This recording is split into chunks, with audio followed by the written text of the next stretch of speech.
हरिओम। नमस्कार मित्रों, प्रणाम। जय श्री राम, जय बद्री केदार, जय हनुमान। मित्रों, एक बार पुनः आपके सामने एक नए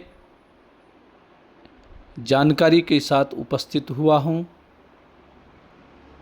आज मित्रों बात करेंगे विदेश जाने के योग।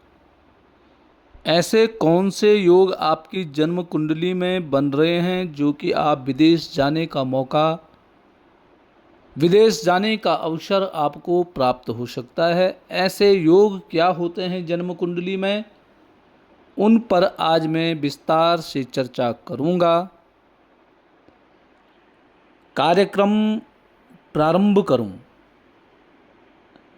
इससे पूर्व आपसे आग्रह है, यदि आपने अभी तक चैनल को सब्सक्राइब नहीं किया है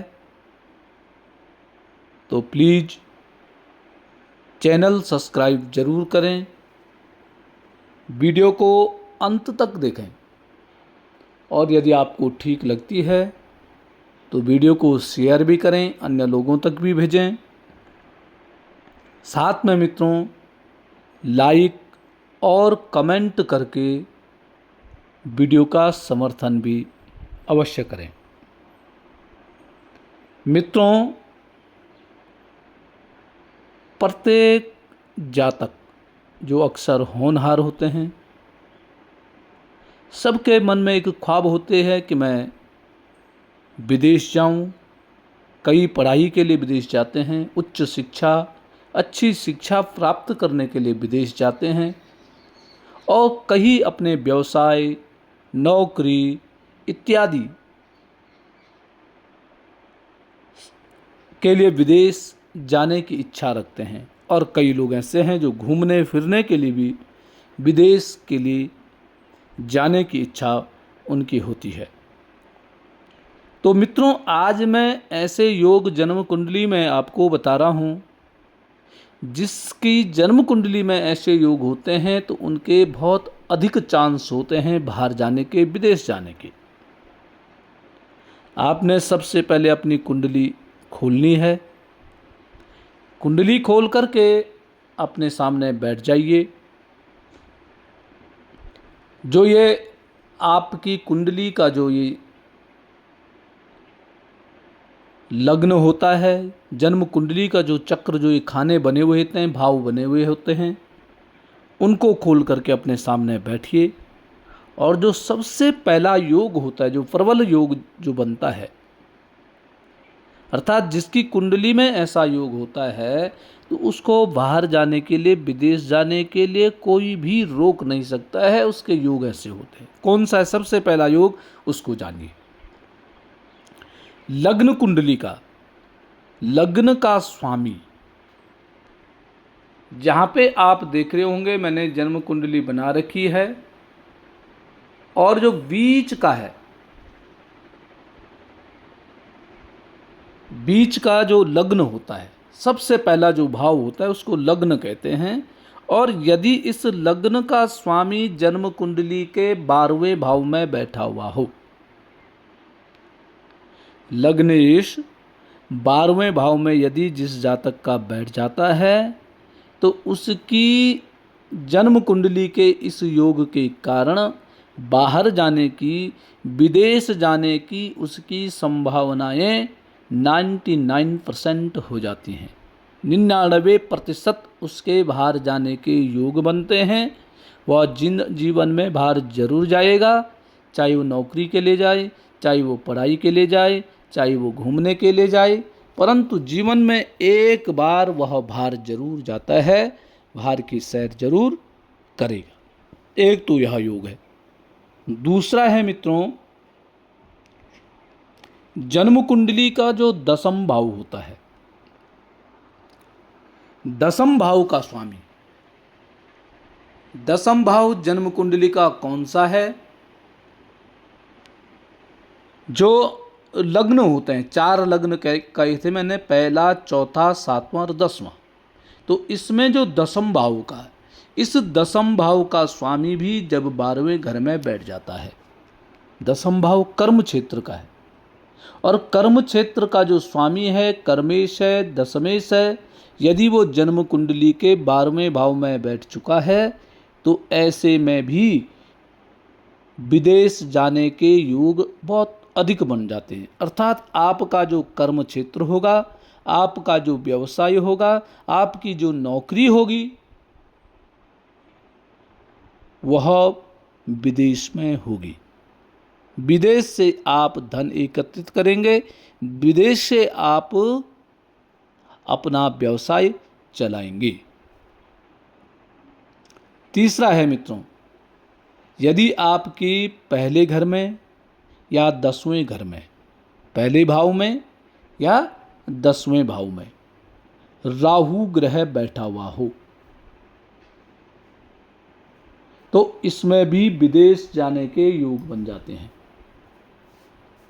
ऐसे में भी जातक अक्सर विदेश में ही धन कमाने के लिए जाता है।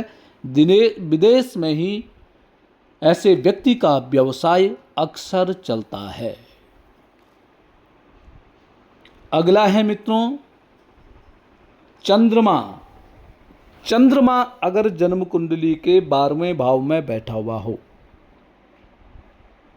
चंद्रमा जन्म कुंडली के 12वें भाव में बैठा हो और कैसा बैठा हो, अकेला बैठा हो, उसके साथ अन्य कोई ग्रह न बैठे हों, अकेला चंद्रमा यदि 12वें भाव जन्म कुंडली के बैठ जाता है, ऐसे में भी मित्रों बाहर जाने के योग, विदेश जाने के योग अक्सर बन जाते हैं।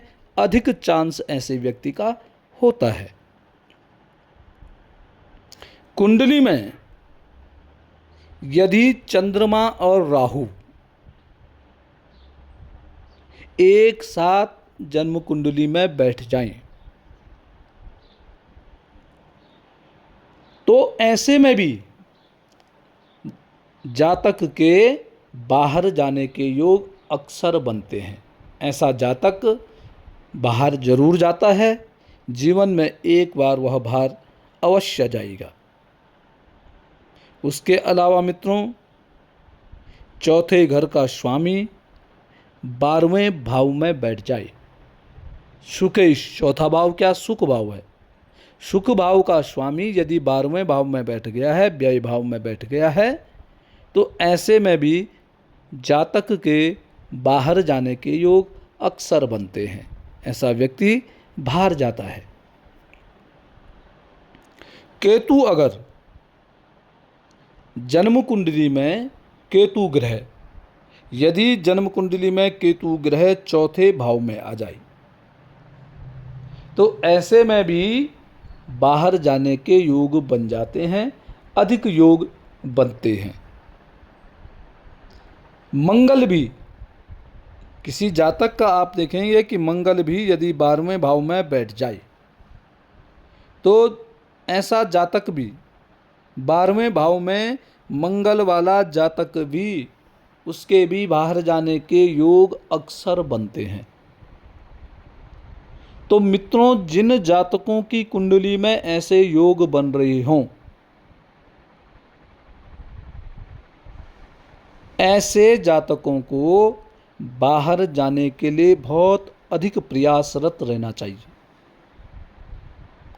या जिस जातक को बाहर जाने की बहुत इच्छा होती है, जिसके मन में यह है कि मैंने बाहर जाकर के ही अपना जीवन यापन करना है, अपना व्यापार इत्यादि मैं बाहर ही करूँगा, विदेश में जाकर के करूँगा, तो मित्रों वह अपनी जन्म कुंडली का निरीक्षण बहुत जरूरी कराएं। ऐसा न हो कि आपके जन्म कुंडली में विदेश जाने के योग बन ही न रहे हों और आप बाहर के लिए प्रयास करें, तो मित्रों हो सकता है आप बाहर चले जाएं, आप बाहर चले जाएंगे, परंतु वहाँ धन अर्जन करने में या वहाँ व्यापार प्रारंभ करने में आपको समस्याएं आने लगे और आपका जीवन का महत्वपूर्ण जो भाग होता है वह इसी प्रकार के संघर्षों में व्यतीत हो जाए। इसलिए आपके लिए भी यह जरूरी है कि आप बाहर के लिए प्रयास कर रहे हैं। बहुत बार प्रयास करने के बाद भी यदि आप असफल हो रहे हैं तो जरूर एक बार जन्म कुंडली का निरीक्षण अवश्य आपको कराना चाहिए। और जन्म कुंडली में ग्रहों के अनुसार यदि आपकी कुंडली में बाहर जाने के योग हैं तो आप प्रयास जारी रख सकते हैं, प्रयास और ज़्यादा कर सकते हैं। और यदि आपकी जन्म कुंडली में बाहर जाने के योग नहीं बन रहे हैं तो फिर मित्रों आपका प्रयास करना व्यर्थ है। आपको प्रयास नहीं करना चाहिए और फिर यहीं रह कर के, अपने देश में ही रह कर के आपको अपने व्यापार में, अपने नौकरी में तरक्की करने के साधन जुटाने चाहिए, तरक्की करने के प्रयास आपको करने चाहिए। इसलिए जन्म कुंडली का जरूर निरीक्षण आप करवाएं, या जो योग मैंने आपको बताए हैं स्वयं भी आप उन योगों के माध्यम से अपनी जन्म कुंडली का निरीक्षण स्वयं भी आप कर सकते हैं। यदि आपके शुभ योग बन रहे हैं तो जरूर आप प्रयासरत रहें, आपको जरूर मौका मिलेगा। और यदि मित्रों आपकी जन्म कुंडली में ऐसे योग नहीं बन रहे हैं तो आप बिल्कुल भी प्रयास न करें, अन्यथा आप अपना समय बर्बाद करेंगे और जीवन में कुछ हासिल नहीं हो पाएगा। तो मित्रों आज के लिए बस इतना ही। कल पुनः किसी नई जानकारी को लेकर के आपके सामने प्रस्तुत होऊंगा। तब तक के लिए नमस्कार, प्रणाम, जय श्री राम, जय बद्री केदार।